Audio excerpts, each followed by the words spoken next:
Ladies and gentlemen, it is my privilege to welcome a speaker who has not only captured the hearts and minds of audiences globally, but has also inspired them to reach their full potential. He is a keynote speaker who has taken the stage in front of some of the world's most powerful and influential companies, and with each opportunity has left a lasting impact on his audience. He is a man of passion, a change maker, and a risk taker. His journey as a motivational speaker began with a spark and has grown into a wildfire, reaching millions through his YouTube channel and podcast. His work has earned him recognition as one of the top keynote speakers in India and a thought leader to follow. But what truly sets him apart is the impact he's had on individuals and organizations around the world. As an unconventional speaker, he challenges his audience to think differently, embrace change, and strive for greatness. He shows us that anything is possible if we dare to chase our dreams. Today is his favorite day of the week, and now is his favorite best place to be. He believes no dream is too big, no place is too small, and no time is better than now. So ladies and gentlemen, please join me in welcoming Mr. Simarjeet Singh. Put your hands together. Yes, thank you, yes. I don't know if I'm eligible for the raffle yet or not, because I've not only met more than 10 sponsors perhaps, but also taken a lot of pictures, so hopefully. Well, welcome to you all and good morning. I've heard caffeine and oxygen make a good combination. So in the expectation that you've all been caffeinated enough, let's get some oxygen in. Everybody stand up, please. Let's do it. Let's do this. Spread both your arms out as far as you can. Stretch them out. And welcome to India. How many of you India first time? Raise your hands and say yes. Okay, Jaipur first time. Say yes. Good. All right. So stretch both your arms out. Take a deep breath in. Inhale as deeply as you can. Hold your breath for a few seconds and then exhale. We mix caffeine with oxygen. You see where it takes you. Deep breath in. My name is Simarjeet Singh. I'm also called the Disruption Coach. I help leaders across the world embrace change and disruption. Disruption can fall into two categories. How many? Two. Either you self-disrupt or you wait for your environment or technology or something happening in the external environment to disrupt you. Either cases, it's not easy to deal with, but when it's self-disruption, when you are yourself pushing yourself outside the comfort zone, it is relatively more easier because you're still in charge. But when there's something in your external environment happening and it's forcing you to change, it's more difficult. But I deal in both kinds of disruptions, helping leaders change and transform and organizations change and transform. And I want to begin with a little mental warm-up. Let's read the colors, please, here. Let's go. 1, 2, 3. I'm so glad all of you are here and you're showing up fully, because it's not the same thing on Zoom, is it? Right? People don't show up 100%, sometimes not literally, right? Shake someone's hand on your right and left and remind them, show up 100% every day. Say it now, please. Show up 100% every day. Repeat after me, please. I will show up 100% every day. This is the number one simple secret of peak performers across the world, across industries, is that they bring their 100% to whatever they're doing every single day. Number one enemy of peak performance, boredom. I've been there before. I know how conferences are. I know how this is. And you let that boredom sink in and you miss out on so many opportunities to make a difference. Yes or no? It's people who wake up every morning and spend some time conditioning themselves. Doing what? I don't hear you.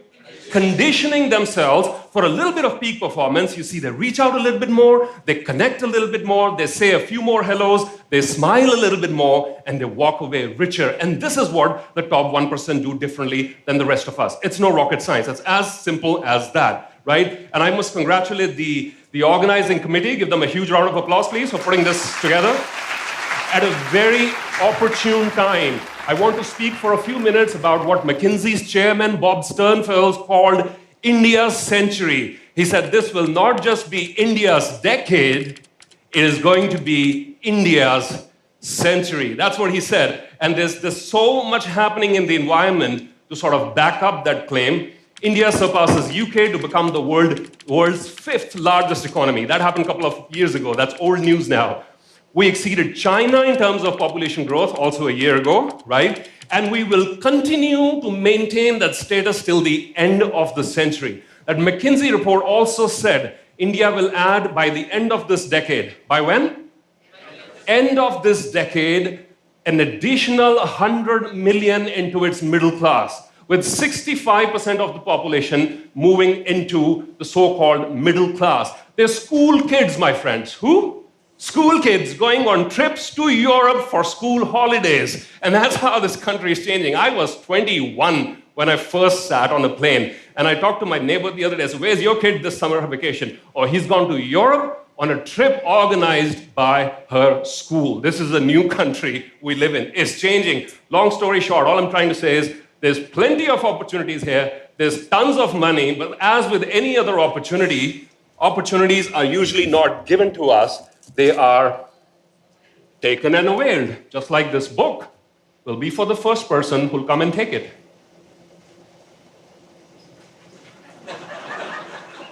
We'll have to come and take it. Come on! Come up here for a second. No, come up here for a second. Yeah. Now, you're the winner, of course. Now, give a huge round of applause for the winner, please, today. Yes? And a huge round of applause for this gentleman as well for trying. There's two ways to approach situations like these, ladies and gentlemen. How many? Two ways. There's the fixed mindset and the growth mindset. If you, sir, walk back with a fixed mindset, you will say, I always hesitate at the last moment, or you'll take something negative away. Person with a growth mindset says, I'm going to reach for it straight next time, right? That's what a growth mindset is. I encourage all of you in this changing, dynamic economy with plenty of opportunities to live with a what mindset? Growth mindset. Thank you very much. You can return back to your seats. Huge round of applause for them. Opportunities are always around us. We need to reach forward and grab them. And when you miss a few, when you do what? I don't hear you. When you miss a few opportunities or when things don't work out, don't take it personally, all right? This is what growth mindset people do. They don't take their setbacks personally. They keep trying, they keep experimenting. And talking about India, coming back to the opportunities thing, IMF just revised its economic outlook saying India will continue to grow at 7%, up from 6.5 to 7. McKinsey said this is going to continue for at least a decade. 7% annual growth is going to be a standard in this country. One of the but the airline with the biggest market share is called Indigo. How many of you have flown with them? Raise your hands. And it's been around for how many years? Probably 20, roughly. Is it a full service carrier or budget airline? Budget airline with a very clear positioning around being a budget airline. Just 6 months ago, or a few months ago, they're revising their policy. They want to introduce what? Business class seats, all right? They say, we don't want the extra money going out to our other competitors. This is an airline which was born on the simple principle that we will make flying affordable for everyone.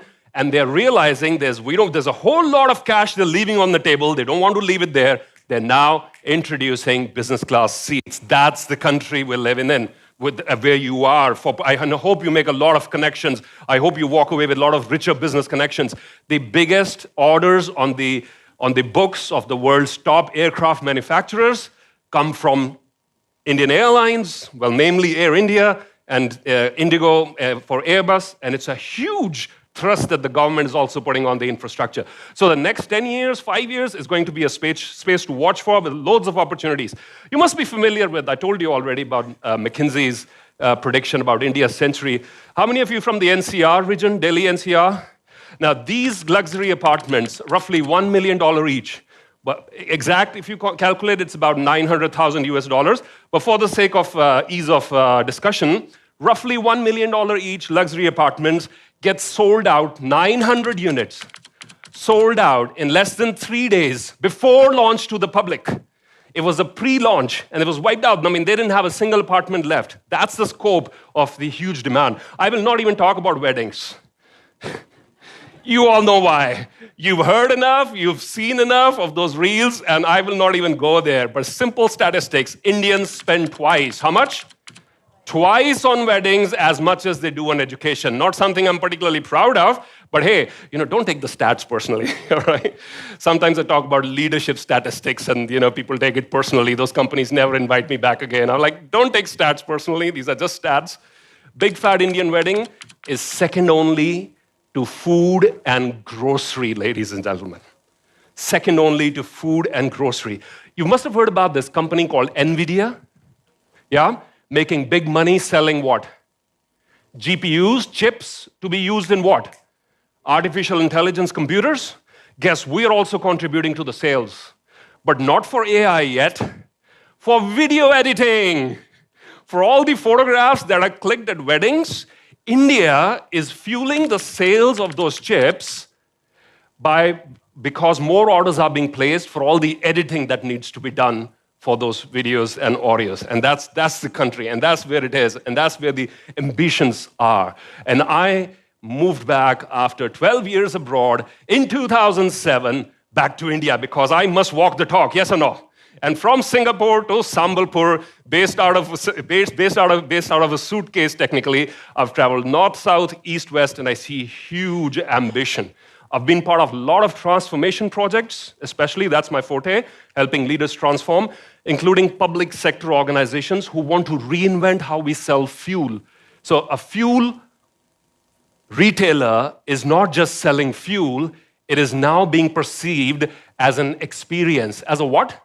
As an experience point. And those public sector organizations are also changing. The gentleman you see on the bottom left-hand side leads one of the largest Indian companies, the number one in the Indian companies in the Forbes 500 list, is the chairman of Indian Oil. And what I've seen from these, and how many of you are in leadership roles? Raise your hand, say yes. Right, and here's some important takeaways. What I've seen from these leaders and observed is this. Can we read it together, please? 1, 2, 3. Organizations become great when the people when the people who are driving the organization are striving for their greatness or striving to unleash their full potential.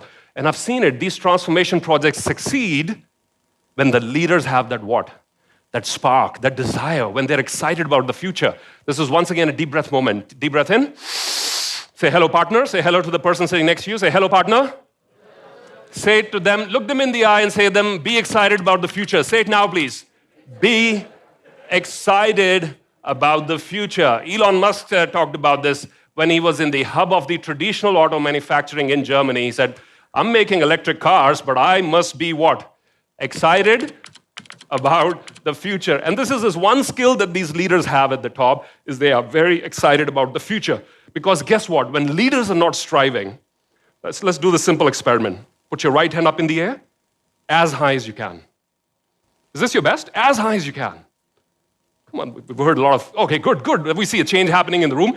Can we still go higher? I mean, is this as high as you can? There's still more margin? Is there more margin? You have to break a few rules in order to do that, and that is right. Yes, excellent. Thank you for showing us. Now, once again, hello, partner. Hello, partner. Partner, there is always room for growth. Say it now, please. There is always room for growth. When we are not striving, when leaders are not striving, it is a dangerous place to be in. Because that's when we become complacent. Yes or no? Or conditioned to comfort. What's the phrase? Conditioned to comfort. I know how things are, my business is predictable, and I love it, and I've mastered it. And now I become what?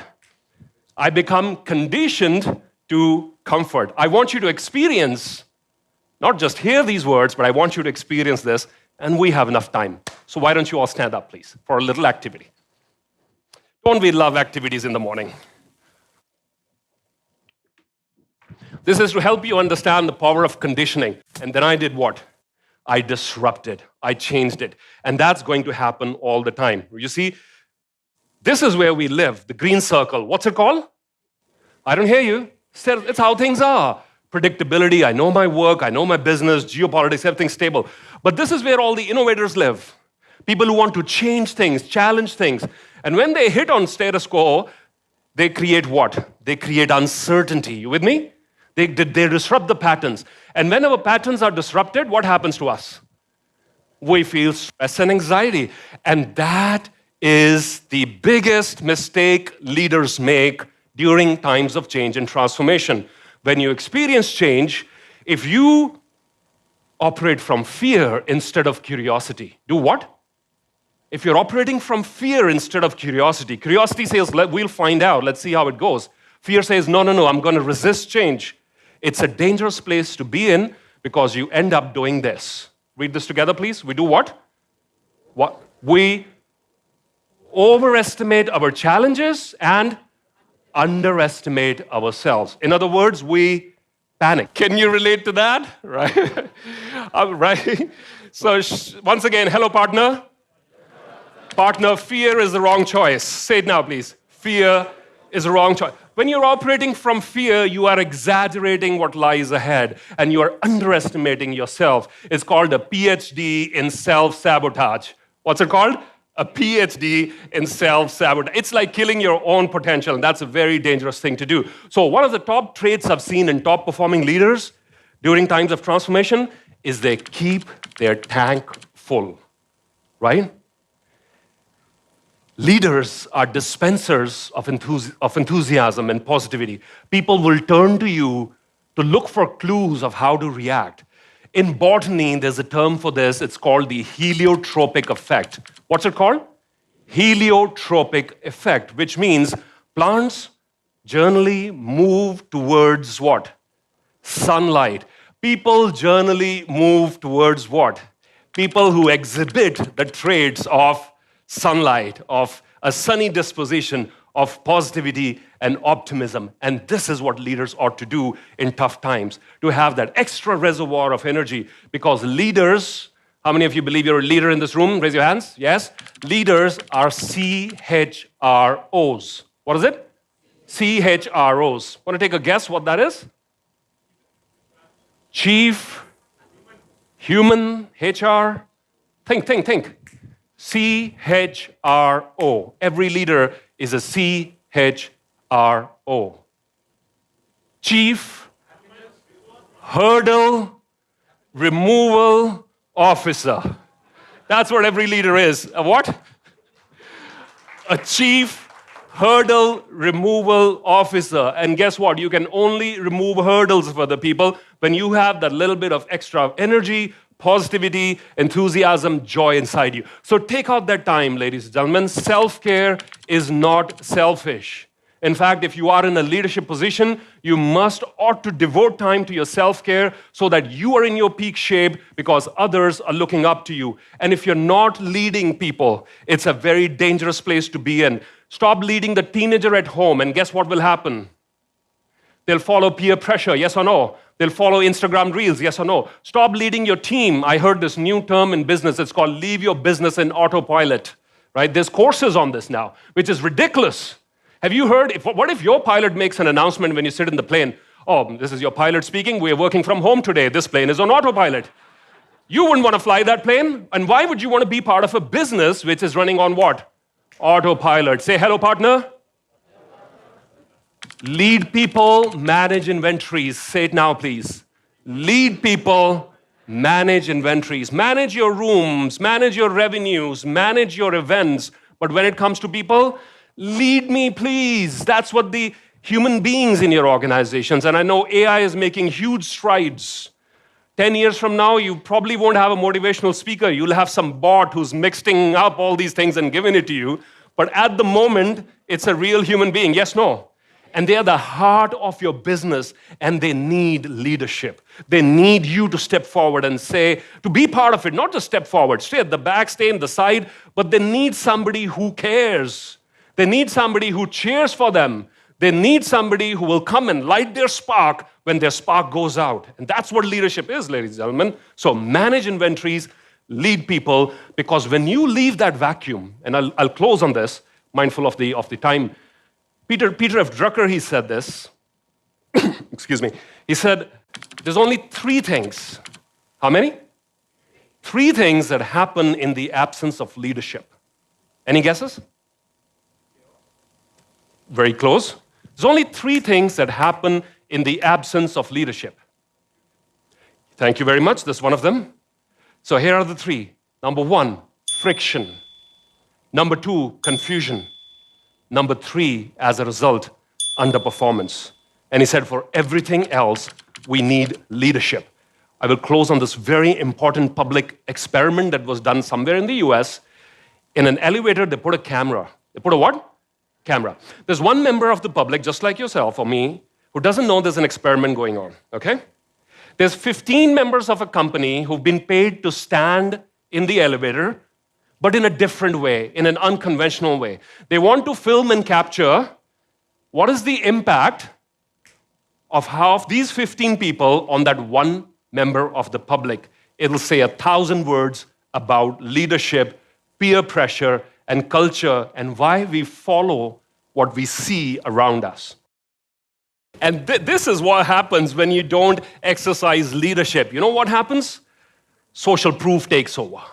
It's how things are actually done around here takes over. So lead people, manage inventories, be nimble and agile in a changing environment, right? Save your energy. Energy is your most precious currency. Use it where it's giving you the biggest ROI.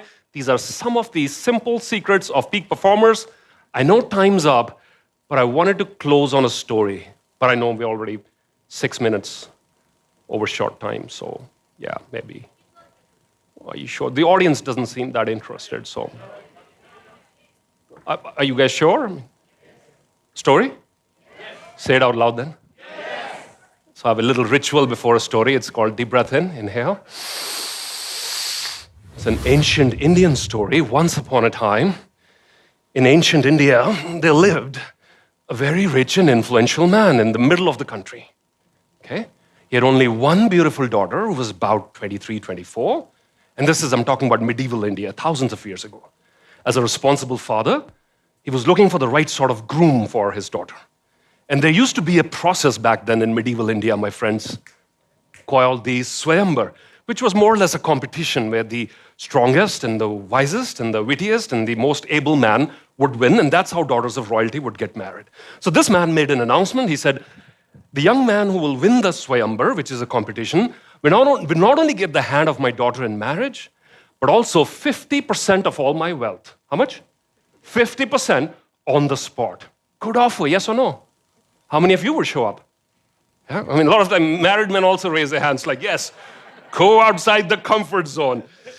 This competition was arranged around a huge pool, and the old man came and he announced, thousands of young men had gathered, said the first man to jump in this pool and emerge from the other side alive will be the winner. With every prize, there's always a catch. Nothing in this world is free. You have to pay the price.